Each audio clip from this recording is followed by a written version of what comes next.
Mélanie détruit Macron. Voilà la phrase qui résonne aujourd'hui dans la presse européenne et qui fait trembler l'Élysée. C'est une honte pour la France, aurait-elle lancé, à demi-mot, à travers une série de critiques et de piques diplomatiques qui ne passent pas inaperçues. Nous sommes le 2 septembre 2025 et les relations entre Paris et Rome sont plus tendues que jamais. Giorgia Meloni, présidente du Conseil italien depuis octobre 2022, n'a jamais caché son scepticisme face à certaines positions françaises, mais ces dernières semaines, le ton est monté d'un cran. La France et l'Italie s'affrontent désormais à ciel ouvert sur des sujets brûlants qui engagent l'avenir de l'Europe. Tout a basculé le 23 août 2025. Ce jour-là, le gouvernement français a convoqué l'ambassadeur italien à Paris. La raison ? Des propos explosifs de Matteo Salvini, vice-président du Conseil italien et allié de Meloni, qui a directement visé Emmanuel Macron. Salvini a critiqué frontalement le président français sur la question de l'Ukraine, l'accusant de vouloir pousser l'Europe dans une guerre sans fin. Selon lui, si Macron tient tant à l'escalade, il n'a qu'à partir en Ukraine lui-même. Ces mots ont provoqué une onde de choc. La diplomatie française a jugé cette attaque inacceptable, allant jusqu'à parler d'une atteinte à la confiance entre deux pays pourtant censés travailler main dans la main au sein de l'Union européenne. Mais ce n'est pas tout. Les tensions s'étaient déjà accumulées depuis le début de l'été. Le 3 juin 2025, Emmanuel Macron avait rencontré Giorgia Meloni à Rome pour tenter d'apaiser une rivalité grandissante. La rencontre avait été qualifiée de cordiale en façade, mais chacun savait que le différend était profond. Sur le dossier ukrainien, Meloni s'affiche prudente, refusant de s'engager dans un déploiement militaire qui, selon elle, mettrait en danger l'Italie. Macron, de son côté, pousse à renforcer le soutien européen à Kiev, quitte à envisager des mesures plus risquées. Ces divergences sont devenues publiques et alimentent une querelle qui ne cesse de s'intensifier. À cela s'ajoute la question économique. La France, affaiblie par une instabilité politique interne depuis la dissolution de l'Assemblée nationale en juin 2024 et la succession rapide de gouvernements en 2024 et 2025, apparaît vulnérable sur la scène européenne. Le gouvernement Barnier, formé en juillet 2024, avait chuté dès octobre de la même année. François Bayrou avait ensuite pris la relève à Matignon en novembre 2024, avant d'être lui aussi confronté à une crise de confiance quelques mois plus tard. Meloni, forte de sa stabilité interne en Italie, se permet désormais d'adresser des critiques ouvertes au président français, estimant que la France affaiblit mais en péril l'équilibre européen. Cette combinaison de provocations, de divergences stratégiques et de rivalités personnelles explique pourquoi aujourd'hui, Giorgia Meloni peut marteler que la situation actuelle est une honte pour la France. Sa cible est claire, le président français et la vision qu'il impose à l'Europe. N'oubliez pas de cliquer sur le bouton rouge juste en dessous de la vidéo pour vous abonner, de cliquer sur la cloche pour recevoir une notification à chaque nouvelle vidéo, de liker la vidéo et de partager votre opinion dans les commentaires. Le bras de fer entre Giorgia Meloni et Emmanuel Macron s'explique aussi par une série de désaccords qui ne datent pas d'hier. Depuis le début de son mandat, la présidente du Conseil italien a construit son image en opposition à certaines orientations françaises. La question migratoire a souvent été au cœur des tensions. En novembre 2022, à peine un mois après son arrivée au pouvoir, Meloni s'était opposée à Paris au sujet de l'accueil des navires humanitaires. Déjà à cette époque, la coopération franco-italienne montrait ses failles. 3 ans plus tard, ces divergences ne se sont pas effacées, elles se sont accentuées. L'épisode du 23 août 2025 a été le point culminant, mais il faut le replacer dans un contexte plus large. Le 9 juin 2024, les élections européennes avaient bouleversé l'équilibre politique. Le parti de Marine Le Pen était arrivé en tête en France, fragilisant directement Emmanuel Macron, qui avait réagi en dissolvant l'Assemblée nationale. Cet acte avait plongé la France dans une instabilité dont les conséquences se font encore sentir en septembre 2025. Meloni n'a pas hésité à utiliser cet affaiblissement pour s'imposer davantage dans les rapports de force européens.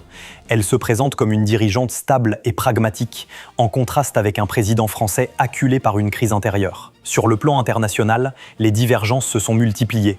Le 15 février 2024, Emmanuel Macron avait déclaré que l'Europe devait être prête à envisager l'envoi de forces sur le sol ukrainien. Cette sortie avait provoqué des réactions en chaîne, et en Italie, elle avait été accueillie avec froideur. Giorgia Meloni, qui reste attachée au soutien à Kiev, n'a jamais validé l'idée d'une escalade militaire directe. Cette différence de doctrine s'est transformée au fil des mois en un véritable fossé stratégique entre Paris et Rome. Aujourd'hui encore, c'est cette fracture qui alimente les propos durs entendus en août 2025. À l'échelle européenne, Meloni s'appuie sur des alliances solides pour renforcer son influence. Elle entretient des relations privilégiées avec Viktor Orban en Hongrie et elle a su se rapprocher de dirigeants d'Europe de l'Est qui partagent ses réserves face aux initiatives françaises.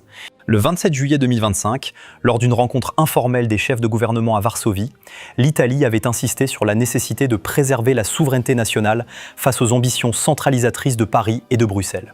Cet épisode a marqué un tournant. L'Italie de Meloni s'affirme désormais comme une contre-voix crédible face au couple franco-allemand, longtemps considéré comme le moteur de l'Europe. En parallèle, la situation économique française pèse dans le rapport de force. Le 5 mai 2025, les agences de notation avaient dégradé la perspective de la dette française. Une nouvelle alerte qui a renforcé l'image d'une France fragilisée, alors que l'Italie, malgré ses propres difficultés, apparaissait relativement plus stable sous la houlette de Meloni. Ce contraste nourrit les attaques italiennes et donne du poids à l'idée que la France d'aujourd'hui traverse une période de faiblesse qui inquiète ses partenaires. Ces éléments mis bout à bout expliquent pourquoi la phrase attribuée à Meloni « c'est une honte pour la France » prend aujourd'hui autant d'ampleur. Elle ne se résume pas à une pique isolée, mais à une série d'accumulations diplomatiques, politiques et économiques qui placent Emmanuel Macron dans une position délicate à l'échelle européenne. Le climat de confrontation entre Emmanuel Macron et Giorgia Meloni s'inscrit aussi dans une dynamique institutionnelle européenne particulièrement tendue. Depuis le 18 juillet 2024, date à laquelle Ursula von der Leyen a été reconduite à la tête de la Commission européenne par le Parlement, les équilibres politiques à Bruxelles sont fragilisés. L'Italie de Meloni n'a pas hésité à afficher son scepticisme vis-à-vis d'une commission jugée trop alignée sur Paris et Berlin. Cette fracture s'est illustrée à plusieurs reprises, notamment lors du Conseil européen du 20 mars 2025, où les discussions sur la répartition des dépenses liées au soutien à l'Ukraine ont montré des divisions profondes. Meloni a insisté sur la nécessité de protéger les intérêts italiens, refusant de se plier aux conditions avancées par l'Élysée. En parallèle, la question énergétique a exacerbé les divergences. Le 11 janvier 2025, un sommet sur la sécurité énergétique à Bruxelles avait mis en évidence deux visions. La France défendait une relance du nucléaire civil comme levier de souveraineté, tandis que l'Italie insistait sur la diversification via le gaz et les partenariats méditerranéens. Meloni avait profité de cette tribune pour critiquer indirectement Macron, affirmant que certains pays cherchaient à imposer leur modèle sans tenir compte de la réalité des autres nations. Ces mots, largement commentés, avaient déjà préparé le terrain à l'escalade verbale de l'été. Les tensions se sont également nourries de rivalités économiques. Le 14 avril 2025, lors d'un sommet commercial à Bruxelles, Paris et Rome se sont affrontés sur la question des subventions industrielles. L'Italie a accusé la France de favoriser ses champions nationaux au détriment des autres États membres.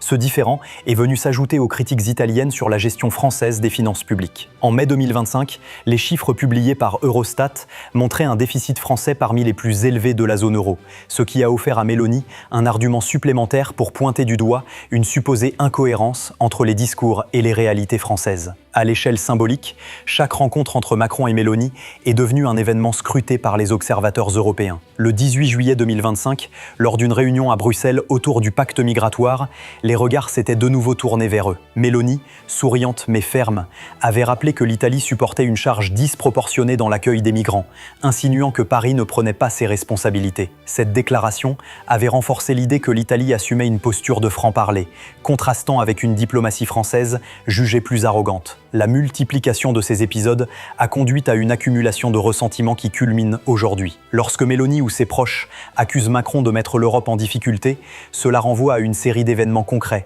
étalés sur plusieurs mois, qui témoignent d'une opposition frontale entre deux visions du leadership européen. Le 2 septembre 2025, cette opposition atteint son paroxysme et conforte l'image d'une France critiquée de toutes parts au sein même de l'Union. Au cœur de cette confrontation, une question s'impose désormais à toute l'Europe.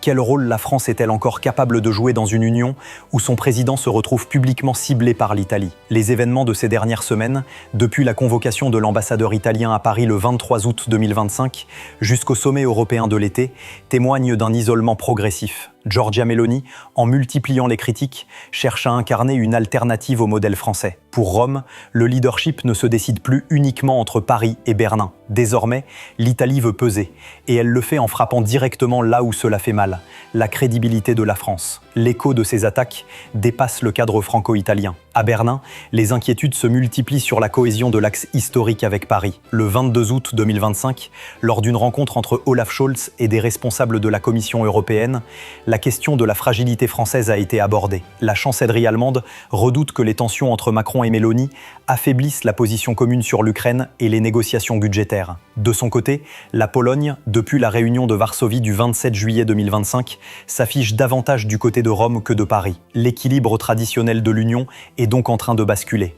Cette bascule est encore plus flagrante lorsqu'on observe la scène diplomatique internationale.